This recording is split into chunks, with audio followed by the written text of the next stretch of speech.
인류 문명사를 되돌아보면 도약의 기회가 있었고 선각자들도 있었습니다. 지중해 절대 강국으로 부상하게 된 로마는 도시 문명을 일으키면서 문명시대 여명기에 접어들었습니다. 로마는 시대적 요구에 부응하지 못하면 역사적 퇴행으로 빠져들게 되는 위태로운 정점에 있었습니다. 이것은 시대가 요구하는 과제였습니다. 무언의 압박이었습니다. 인류 공존과 번영은 그냥 주어지는 게 아닙니다. 시대적 요구가 충족되지 못하면 없었던 일이 돼버리고 도약의 발판은 벼랑 끝이 되면서 날개가 없는 물체는 추락합니다. 바로 그때 혜성처럼 나타난 사람이 카이사르였습니다. 카이사르는 경쟁과 갈등, 양육강식의 논리를 종식시키려고 했습니다.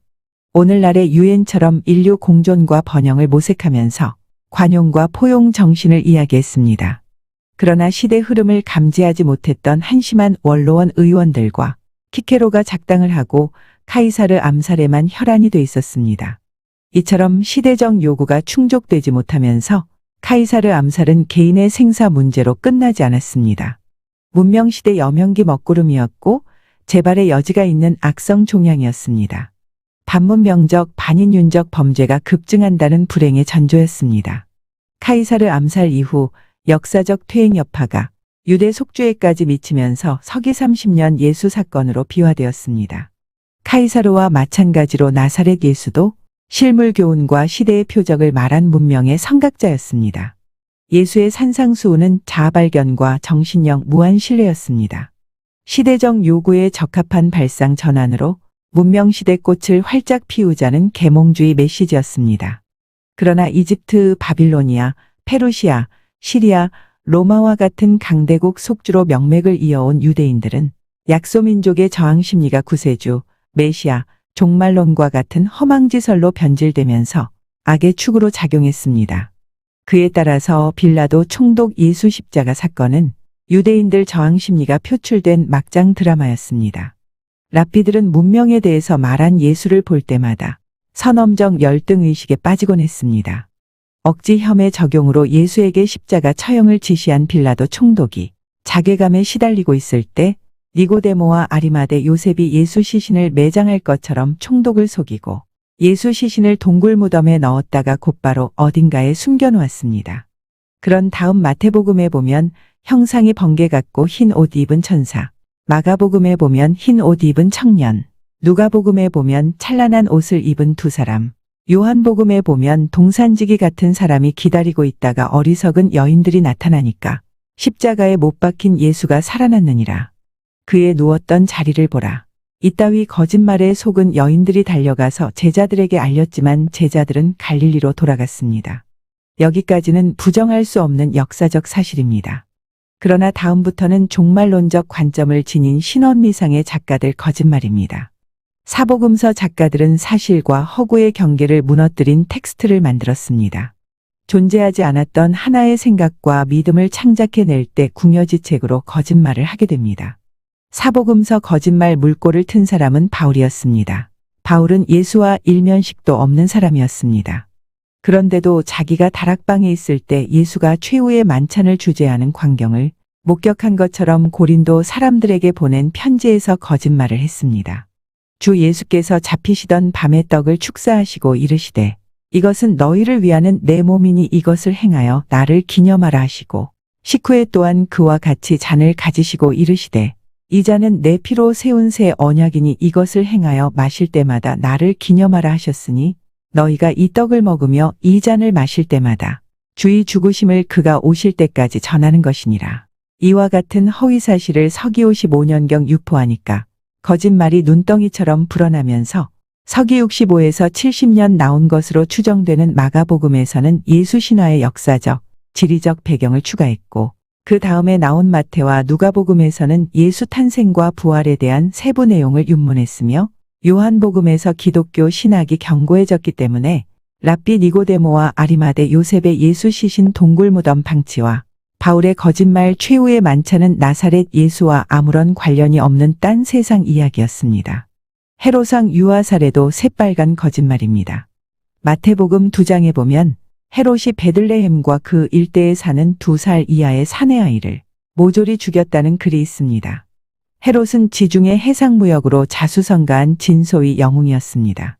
집정관 마르쿠스 안토니우스와 아우구스투스 로마 황제로부터 절대적 신임을 받았던 역사적 인물입니다. 헤롯이 거느린 3천의 용병은 전투부대가 아니었습니다. 팔레스타인 지역의 도시 문명을 건설한 건설 부대였습니다. 헤롯은 무역선단을 운영하면서 수익금을 예루살렘 성전산 석축공사를 비롯하여 가이사랴 신앙만 건설에 투자한 사업가였습니다.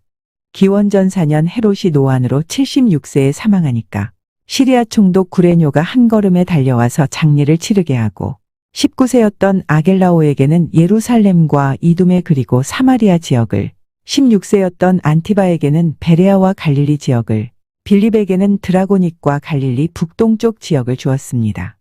이것은 토지 상속이었습니다. 어느 누구에게도 분봉왕 따위 특권은 주지 않았습니다. 세 사람은 인두세를 받는 세금 청부업자였기 때문에 인구조사를 했습니다. 구레뇨는 유대를 직접 통치하다가 서기 6년, 그 당시 29세였던 아겔라오에게 아우구스투스 황제로부터 유대 왕 칭호를 받아오라고 로마로 보냈습니다. 유대인들은 사마리아 여인 말타케 소생 아겔라오가 왕이 되는 것을 원치 않았기 때문에 대표단을 먼저 보내 거짓 탄원서로 모함을 했습니다. 아겔라오는 다윗 왕 후손을 자처하던 유다의 자식들을 없애버릴 요량으로 무레베들을 갈릴리로 보내 갓 태어난 사내아이들을 죽이라고 했습니다. 그 바람에 아이를 빼앗긴 여인들이 머리와 가슴을 풀어헤치고 거리를 뛰어다니면서 대성통곡을 했습니다. 아겔라오는 황제께서 그와 같은 지시를 내린 것처럼 둘러대면서 원성이 높습니다. 이처럼 만행을 저지른 자가 지금 로마에 와 있습니다. 그 자에게 중벌을 내려주십시오. 아울러 이 탄원서는 확실하고 참된 것이기에 각계각층의 대표들이 합심하여 작성한 것입니다. 아우구스투스 황제는 사실 확인도 하지 않고 게르마니아 원정에 나선 사령관 바루스에게 아겔라오를 데리고 가라고 했습니다. 그 후 유대는 왕국에서 속주로 바뀌었습니다. 이처럼 서기 6년에 써먹은 거짓 탄원서를 기원전 4년 사망한 헤롯이 한 것처럼 복음서 작가들이 거짓말을 했습니다. 마태복음 24장에 보면 서기 40년에 있었던 거짓 선지자 감람산 종말론을 서기 30년 예수가 말한 것처럼 왜곡한 기록도 있습니다. 그러므로 너희가 선지자 다니엘의 말한 바 멸망에 가증한 것이 거룩한 곳에 선 것을 보거든 그때 유대에 있는 자들은 산으로 도망할지어다. 지붕 위에 있는 자는 집 안에 있는 물건을 가지러 내려가지 말며 밭에 있는 자는 겉옷을 가지러 뒤로 돌이키지 말지어다. 그날에는 아이 벤 자들과 젖 먹이는 자들에게 화가 있으리로다. 너희의 도망하는 일이 겨울에나 안식일에 되지 않도록 기도하라. 이는 그때에 큰 환난이 있겠음이라. 창세로부터 지금까지 이런 환난이 없었고 후에도 없으리라. 그러니까 서기 40년 10월 중순 칼리굴라 황제가 시리아 총독 페트로니우스에게 유대인들이 자발적으로 예루살렘에 신상을 세우게 하시오. 만약 불복하면 무력을 사용해도 좋습니다. 이렇게 지시했을 때 재앙을 선포한다는 거짓 예언자가 나타나서 너희의 도망하는 일이 겨울이나 안식일이 되지 않기를 기도하라 하면서 근거 없는 유언비어를 퍼뜨렸습니다. 그러나 칼리굴라가 근위대장에게 살해당하고 제위에 오른 클라우디우스가 신상 건립을 없었던 일로 하라고 지시하면서 해프닝으로 끝났습니다. 그 사건을 가지고 서기 65년경 나왔을 것으로 추정되는 마태복음 작가가 서기 30년 예수가 한 것처럼 왜곡했습니다. 마태복음 12장에 보면 시대의 표적을 왜곡한 글도 있습니다. 그때의 서기관과 바리새인 중 몇 사람이 말하되 선생님이여 우리에게 표적 보여주시기를 원하나이다. 예수께서 대답하여 가라사대 악하고 음란한 세대가 표적을 구하나 선지자 요나의 표적밖에는 보일 표적이 없느니라. 요나가 밤낮 사흘을 큰 물고기 뱃속에 있었던 것 같이 인자도 밤낮 사흘을 땅속에 있으리라. 마태복음 27장에 또 다른 거짓말이 있습니다. 예수께서 다시 크게 소리 지르시고 영원히 떠나시다. 이에 성소 휘장이 위로부터 아래까지 찢어져 둘이 되고 땅이 진동하며 바위가 터지고 무덤들이 열리며 자던 성도의 몸이 많이 일어나되 예수의 부활 후에 저희가 무덤에서 나와서 거룩한 성에 들어가 많은 사람에게 보이니라.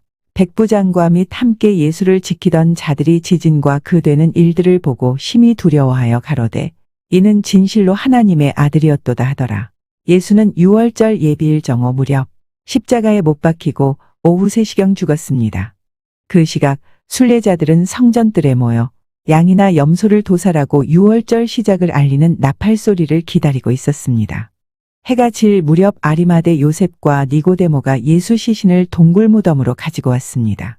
이것만 봐도 예수가 숨을 거둘 때 성소 휘장이 위로부터 아래까지 찢어져 둘이 되고 죽은 자가 무덤에서 나와 거룩한 성에 들어가 많은 사람들에게 보였다는 이야기가 거짓임이 드러났습니다.